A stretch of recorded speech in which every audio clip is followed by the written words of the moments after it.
Muy bien, entonces, permítame continuar desarrollando el ejemplo, ¿sí? Pero para resumir todo lo que hemos dicho, que yo tal vez sí di muchas vueltas, pero entonces, el resumen de lo que hablamos hace un momento, suponga que usted tiene una función de dos variables y su gráfica puede ser algo como lo que dibujé allí, como un paraboloide que abre hacia abajo. Pensemos que eso es una colina, ¿no?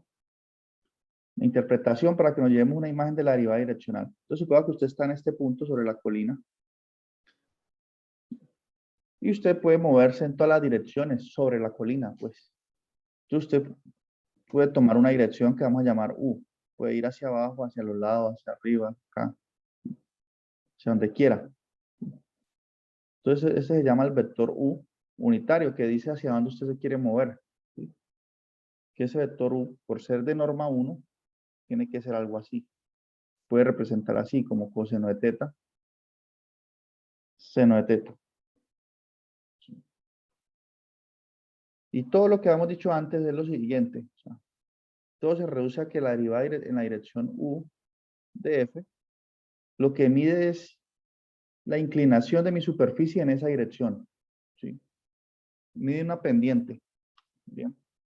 Entonces, por ejemplo, ahí en esta flechita que dibujé en esa dirección, la derivada direccional no debería ser, tendría que ser un número cercano a cero, ¿sí? Porque si yo me muevo en esa dirección, ¿sí? Como que ustedes están en una bicicleta, si se mueven en esa dirección, casi no hay inclinación. Distinto ocurriera si usted se mueve hacia arriba. Ahí la derivada direccional tendría que ser marcar un número grande, ¿no? Si usted se mueve en esta dirección, el número puede ser muy grande porque hay mucha inclinación. Entonces, eso es lo que detecta la derivada direccional. ¿Listo? ¿Cómo se calcula? ¿Cómo se hacen las cuentas? Facilísimo. Por un teorema, es lo mismo que la derivada parcial de f con respecto a x, ponderado o multiplicado por coseno de teta, más la derivada parcial de f con respecto a y por seno de teta. ¿Listo? Eso es. Bien. Ahorita habíamos calculado una derivada direccional hace un momento, ¿sí? Con la función f igual a, estamos viendo este ejemplo, y un taller pasado. F igual a 81 menos x a la 2 menos un medio y cuadrado, que es como un paraboloide, ¿sí? Que abre hacia abajo. Y el dilema ahorita, la situación neurálgica es, ¿qué pasa cuando el vector, cuando la dirección no es un vector de norma 1? Entonces nos habían dado este vector, miren. En dirección, la dirección menos 2, 3. Que claramente eso no tiene norma 1. Habíamos hecho las cuentas y la norma de ese vector es la raíz cuadrada de la suma de sus componentes al cuadrado, ¿no? Menos 2 al cuadrado es 4, 3 al cuadrado es 9, 4 más 9, 13. Entonces había dado raíz de 13. Listo. Entonces, ¿qué decíamos nosotros? Decíamos, bueno, sencillo, usted necesita un vector U, así, de norma 1. ¿Sí? Entonces usted normalice el vector B que le dieron. ¿Qué es normalizar? Es multiplicar por 1 sobre la norma del vector, todo el vector. ¿Sí? En este caso, 1 sobre raíz de 3 por menos 2, 3. Esta multiplicación me da un vector de norma 1, correctamente. Esta multiplicación, ¿cuánto da? Da menos 2 sobre raíz de 13, multiplicando la primer componente, más, o coma, perdón, 3 sobre raíz de 13. Este vector que acaba de escribir, este sí tiene norma 1. Y este es el que tenemos que usar, este va a ser el U. ¿Esto qué implica? A ver. ¿Esto qué implica? Eso implica que esto aquí, por la igualdad que tenemos, eso implica que coseno de teta, porque a nosotros especialmente nos interesa saber quién es coseno de teta y quién es seno de teta. Inclusive no necesitamos saber ni siquiera el ángulo. Simplemente cuánto vale la función allí. Entonces, quiere decir lo anterior que coseno de teta es esto. Porque este es un vector de norma 1, unitario. Todo vector unitario se puede escribir así. Entonces, coseno de teta es igual a la primera entrada, menos 2 raíz de 13 sobre raíz de 13 para algún ángulo teta. No sabemos cuál es, pero no necesitamos saberlo. Tendríamos que usar las funciones coseno o seno inverso para saber cuál es el ángulo. Pero no es necesario. Y seno de teta tendría que ser igual a 3 sobre raíz de 13. Eso sería. Entonces, detectando quiénes ya son seno y coseno, puedo aplicar la fórmula anterior. Y allá la derivada direccional en la dirección B, que es menos 2, 3. ¿Sí? Pero que tuvimos que hacer un pasito adicional, ¿no? Lo que estoy mostrando. ¿Tienen preguntas? Pueden hacerlas. Bien, entonces la derivada, la dirección B, pues, es este B de aquí, de F, es igual a la derivada parcial de F con respecto a X, que ya vimos que es menos 2X, ¿no? Por menos 2 sobre raíz de 13, más, bueno, la derivada parcial de F con respecto a Y, que vimos que es menos 2 novenos de Y, por seno de teta, que en este caso es 3 sobre raíz de 13. Ojo, esas derivadas parciales que escribí aquí se deben al hecho de que, miren quién es F, ¿no? Aquí está señalada F. Si derivo con respecto a X me da menos 2X. ¿Sí? Si derivo con respecto a Y me da menos 2 novenos de Y. ¿Listo? Ojo que ya hoy no estoy haciendo tanto énfasis en cómo se deriva, ¿no? Parcialmente. Listo, ahí ya tengo la derivada en la dirección B. ¿Listo? Si yo quiero ser más estricto escribiendo, pues esto es, en definitiva es una función de dos variables. Y es eso. Ahorita, ¿en qué punto evalúo esa derivada direccional? Como les comentaba hace un rato, yo estoy ubicado en el punto de coordenadas 0,380. Di 3 coordenadas porque este es un punto que está sobre la superficie, ¿no? Sobre la superficie. Pero a mí me interesa conocer cuánto vale el X y el Y, que son las primeras dos coordenadas, y para hacer las cuentas de las derivadas direccionales. Entonces simplemente evalúo esa derivada direccional aquí en dirección B, en las primeras dos coordenadas del punto, X y Y, o sea, las 0, 3. ¿Y qué pasa? Si X vale 0, esto se elimina de nuevo. Y esto me queda menos 2 novenos por Y, que vale 3, por 3 sobre raíz de 3. Este 3 por 3 da 9, se cancela con este. A la final queda menos 2 raíz de 13, que también es negativo. La primera derivada direccional nos dio negativo y esta también. Entonces, en las dos direcciones, en la B y en esta dirección U, en las dos se desciende.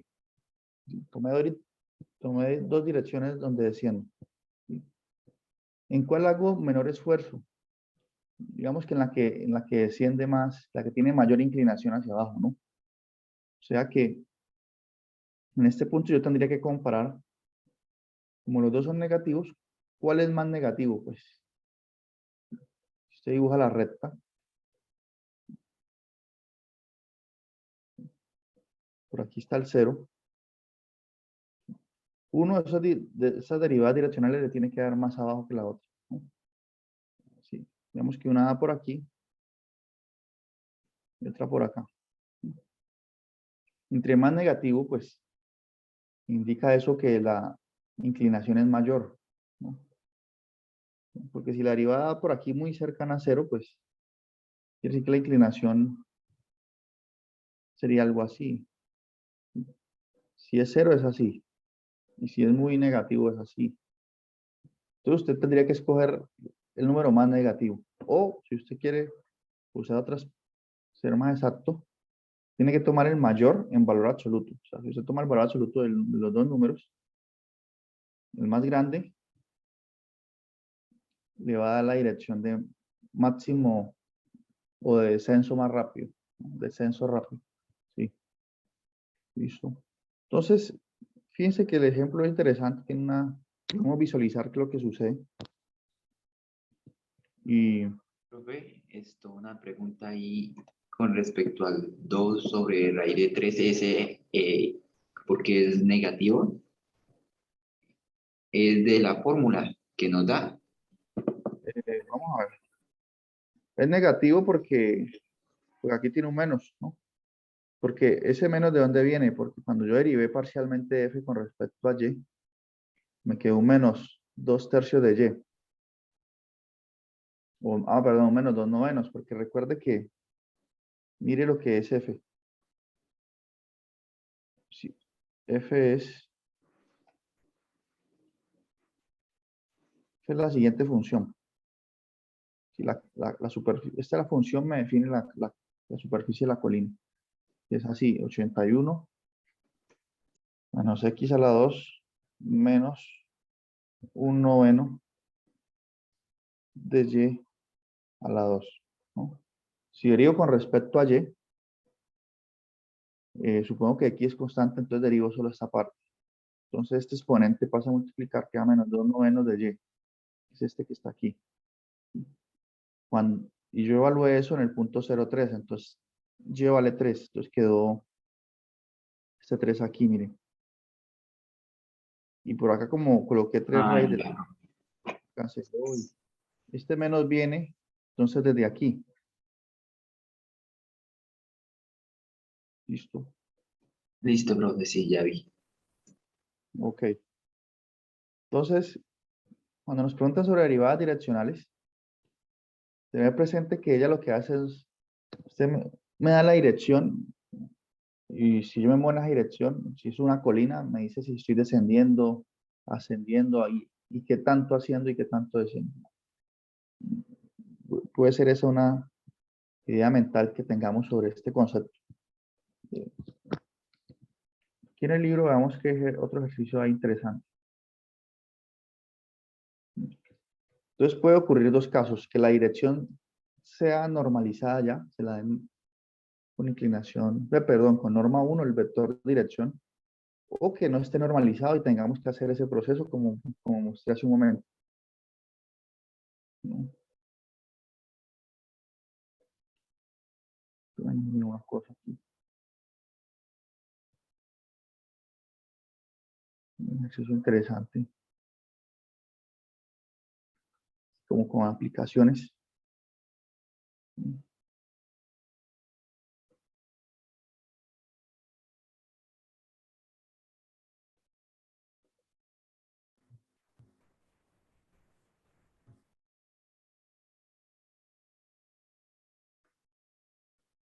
Mira, aquí dice algo de una,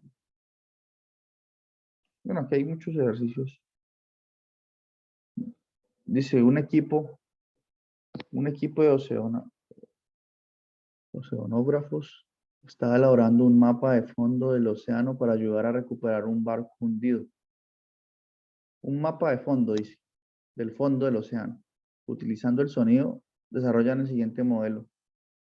Entonces, esto es una función de dos variables, donde D es la profundidad en metros, ¿no? Entonces, claro, digamos, ellos, digamos que analizan el océano en una parte, en una región, digamos que es rectangular, ¿no? Esta es la superficie nomás del océano, mirando de arriba hacia abajo, ¿cierto? Entonces, en cada punto, aquí en este punto X, Y, porque es algo plano, usted está mirando de arriba hacia abajo. Entonces, si usted evalúa eso en la función D que ellos encontraron, y le dice qué tan profundo es el océano de aquí, a partir de ese punto hasta abajo, hasta que toque el piso. ¿Qué tan profundo es? ¿No? Mm, y eso lo mide en kilómetros. ¿Listo? Todo está medio en kilómetros, X, Y, y creo que esto también. Bueno, de hecho, esta función se evalúa cuando X varía entre 0 y 2 y Y entre 0 y 2 también. Entonces, si yo puedo dibujar aquí el plano cartesiano.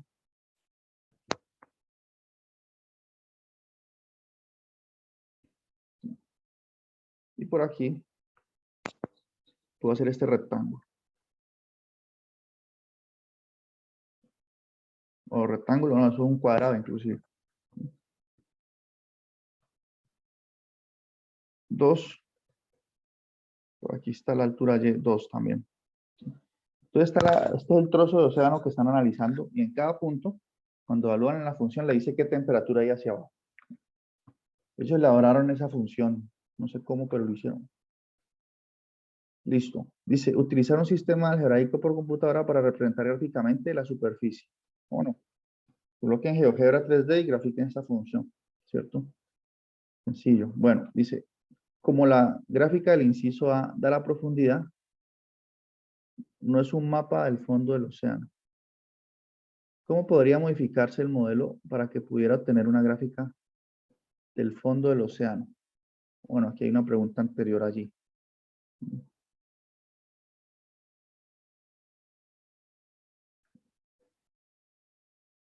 Si grafico esto, a ver, si da una superficie, bueno, grafiquémoslo, ¿no? ¿Qué hacemos? Ya quita mucho tiempo, ¿no? Yo creo que lo que ellos dicen es lo siguiente. Si usted grafica la función,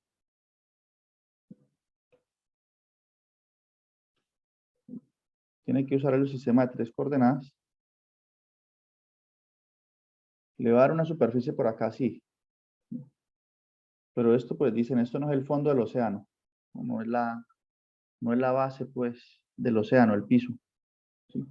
Entonces, ¿cómo podría usted tener una base, una superficie que la superficie usted pueda decir, este es el piso del océano? ¿Cierto? Eso es lo que yo entiendo en la pregunta. O sea, que quedara algo así. Si usted mirara esto como si fuese una caja de 3 dimensiones, digamos que este es un cubo.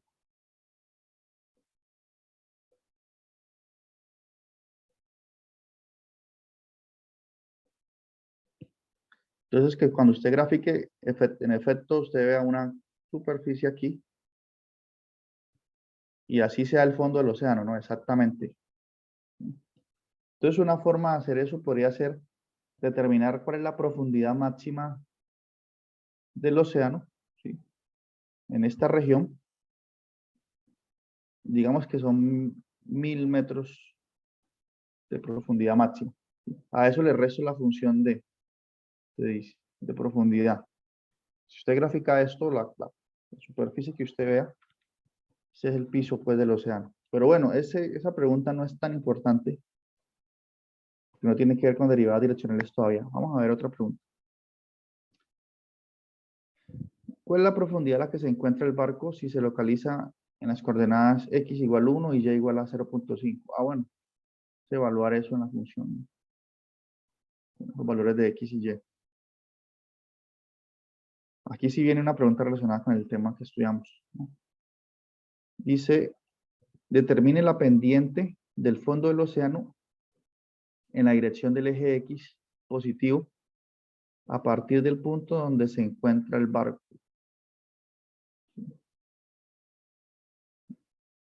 Entonces dice en la dirección del eje X positivo. Entonces, ¿qué ocurre? Le dieron una dirección. Bueno,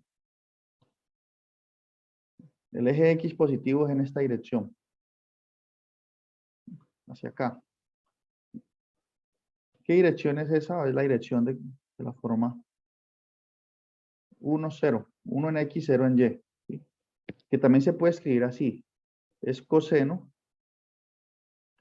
de 0. ¿Sí? Porque este vector, esta dirección, forma un ángulo 0 con el eje X. Coma, seno de 0. ¿Listo? Y en esa dirección, ahí ya la tengo, miren, que es igual a este punto. Y ya está normalizado y todo. Este vector tiene norma 1. Aquí está el 1. Tenemos que hallar la derivada en esa dirección, la derivada direccional. ¿Sí? Y evaluarla. Como eso se hace a partir de donde está ubicado el barco, que está en las coordenadas, el barco está en coordenadas 1, un medio. O sea que el barco está por aquí. El barco está por allí y me voy a mover a partir de ese punto, pues, hacia el lado de acá. El barco se va a mover hacia acá. Listo. Y allí va a hallar la derivada direccional. Eso le da un número. Bien. Si ese número es negativo, quiere decir que si usted se mueve en esa dirección, ¿sí? Estando en la superficie ahí del océano, en esa dirección la profundidad aumenta. ¿Listo? Si eso le da negativo.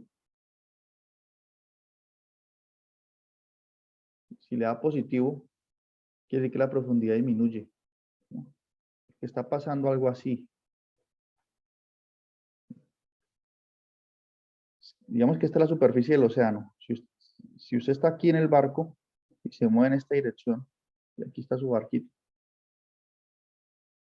y pasa esto, mire que aumentó la profundidad, entonces ahí la derivada direccional baja, pues apunta hacia abajo. La pendiente es negativa. Listo.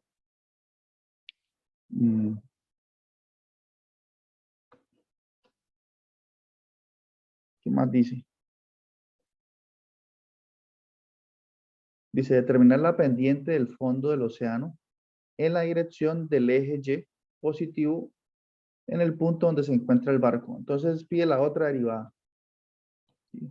Pero ya no hacia acá, sino hacia arriba, en esta dirección. ¿Sí? Que esa dirección, ¿qué ángulo forma con el eje X? ¿Sí? Es como si estuviese tomando esta dirección, pues aquí. Forma un ángulo de pi medios, cuando apunto hacia arriba. Entonces hago las cuentas. Coseno de pi medios es 0, seno de pi medios es 1. Sería la dirección 0, 1. Y hago las mismas cuentas de antes. Y aquí habla de determine la dirección de mayor tasa de cambio de la profundidad a partir del punto donde se encuentra el barco. Esta pregunta, para responderla, necesitamos estudiar un último concepto aquí, esta sección, ¿sí? Que es el vector gradiente.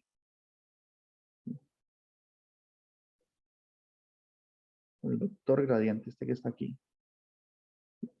Y les voy a decir quién es el vector gradiente. Porque miren, en efecto, esa pregunta es interesante, ¿no? Si usted está en una colina, pues vamos a la colina, que es más visual. Si usted está en una colina, una pregunta que sea interesante es, digamos que usted está en este punto, es investigar hacia dónde hay mayor inclinación, la mayor posible, ¿sí? Digamos que usted es un deportista de altísimo rendimiento, ¿sí? Si usted quiere escalar esta colina, escogiendo siempre el camino de máximo ascenso para hacer el mayor esfuerzo, ¿sí? En este caso, si usted está allí, esa dirección viene siendo esta, ¿no? Allí usted hace el máximo esfuerzo, la mayor inclinación, ¿no? Una pregunta es cómo encontramos la dirección de máximo ascenso. ¿Cómo se encuentran esas direcciones? Y la respuesta es el vector gradiente de la función que define la superficie. ¿Cómo se define el vector gradiente? Así, miren. Vector gradiente.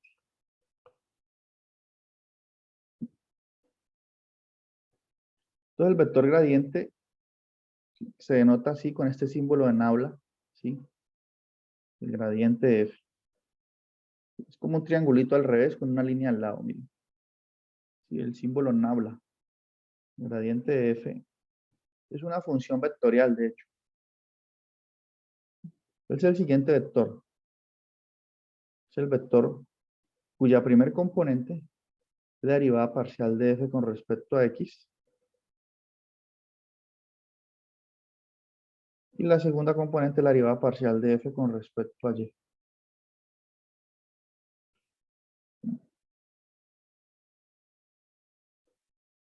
¿Listo? Entonces, ahí tenemos el vector gradiente. Bien. Resulta que este vector gradiente, cuando usted lo, digamos que usted está aquí, que usted está en la colina, que tiene una coordenada XY. Cuando usted calcula este vector gradiente aquí, esto le da números, esto le da un número. Ese vector gradiente inmediatamente va a señalar lo que queríamos. ¿Dónde es la región de máximo crecimiento de la función? ¿Sí? Es decir, ¿dónde hay mayor inclinación? ¿Dónde la colina es más inclinada?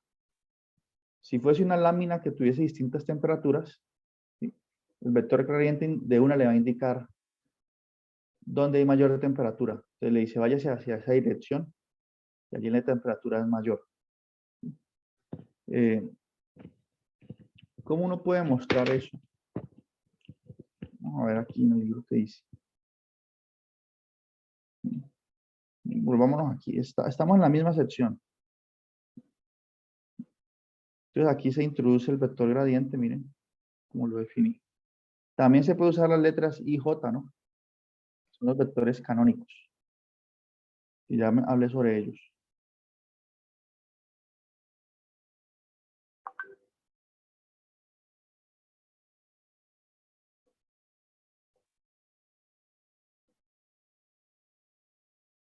¿Sí?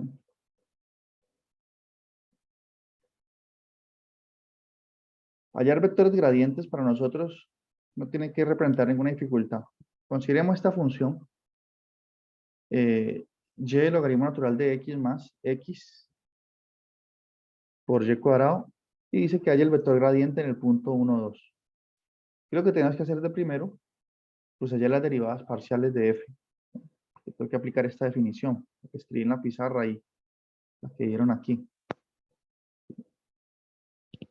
Si derivo esta función con respecto a x, tengo que derivar logaritmo natural de x porque y es constante en ese proceso. La derivada del ln de x es 1 sobre x. Por y, que es constante, da y sobre x. Y aquí derivo con respecto a x este producto. La derivada de x es 1 por y cuadrado. Queda eso. Si derivo la función con respecto a y ahora, la derivada de y es 1 por la constante, en este caso ln de x. Más, si derivo esto con respecto a y, el 2 pasa a multiplicar, queda 2x por y. ¿Qué es esto? Entonces aquí está el vector gradiente, miren. Formado por las derivadas parciales. Si dice que lo calcula en un punto particular, pues punto 1, 2 en este caso, donde está x coloco 1, donde está y coloco 2. Ahí tengo mi vector gradiente, ¿no? Entonces hacer cuentas no es complicado.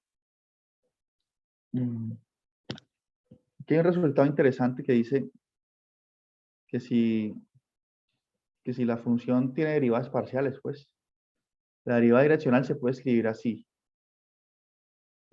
La derivada en la dirección u de la función f se puede escribir como el gradiente de f por el vector u. Y esto es obvio, prácticamente, porque si yo tengo este vector y lo multiplico por u, que es el vector unitario, es decir, lo multiplico por coseno de teta, seno de teta. ¿Cómo se multiplican vectores? El producto punto entre vectores, ¿qué es? Es multiplicar coordenada a coordenada y sumar, ¿no? Entonces multiplico esa coordenada con esta y sumo con eso. Y eso es por definición, o por definición no, eso es según el teorema que vimos, es la derivada de f en la dirección u, ¿no? Pero bueno, es un resultado que no aporta mucho. Simplemente es representación. Entonces aquí lo interesante, aplicaciones del vector gradiente. Entonces dice, aquí lo importante es esto. Dice, en muchas aplicaciones se desea saber en qué dirección moverse de manera que f de xy crezca más rápidamente. Esa dirección de mayor ascenso viene dada por el gradiente, miren, de mayor ascenso. ¿Cómo establece el siguiente teorema?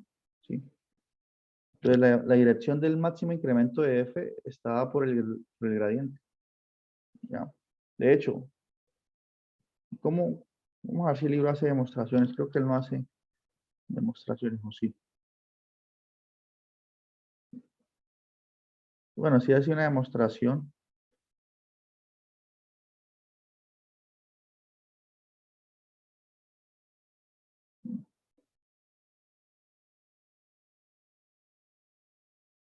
Hay una demostración allí, pero no contribuye mucho esta demostración. No la voy a hacer. Esto porque mi idea era pasar rápido por esta sección y me he demorado más de lo previsto. Porque es un tema interesante, pero vamos, lo vamos a usar en este corte y ya. No nos prepara para el segundo corte. Entonces, simplemente saber eso, saber la aplicación del gradiente. ¿Sí? En el caso del ejemplo que estamos desarrollando hace un momento, ¿sí? De la colina, ya hemos calculado las derivadas direccionales, etc.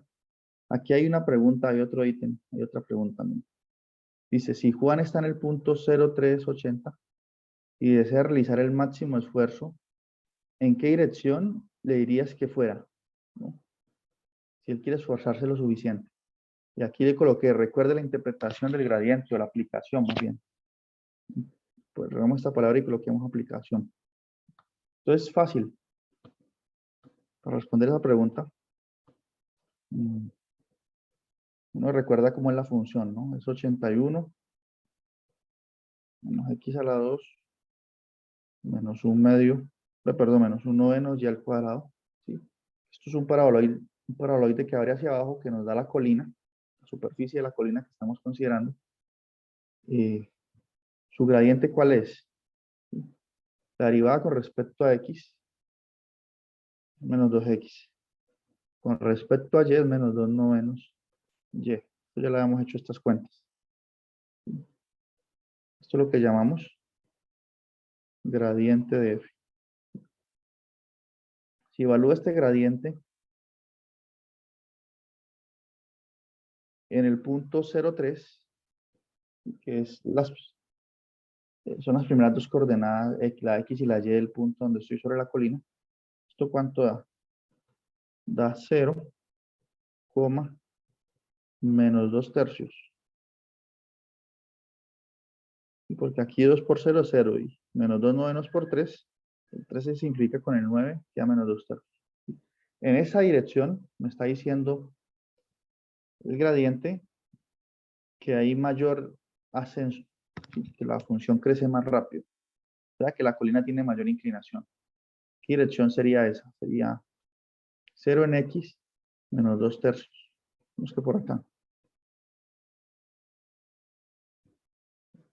Entonces me está diciendo el gradiente que vaya en esta dirección. Y allí va a encontrar usted un ascenso, el mayor ascenso en la superficie. ¿No? Simplemente eso.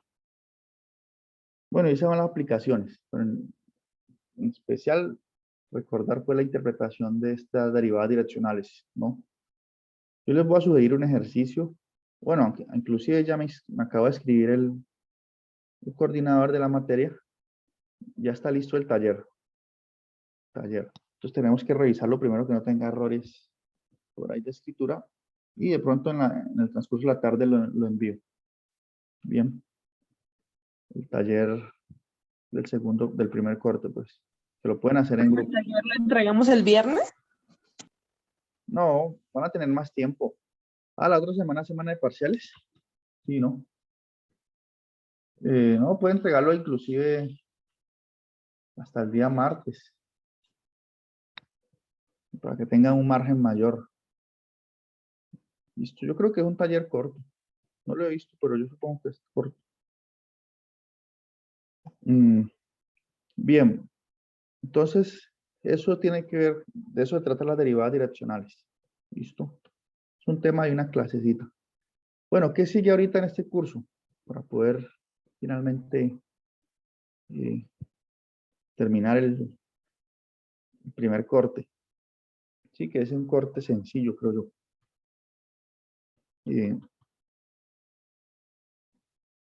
Bueno, otro ejemplo que Profe, ustedes entonces, pueden... ¿parciales de hoy en 8 días?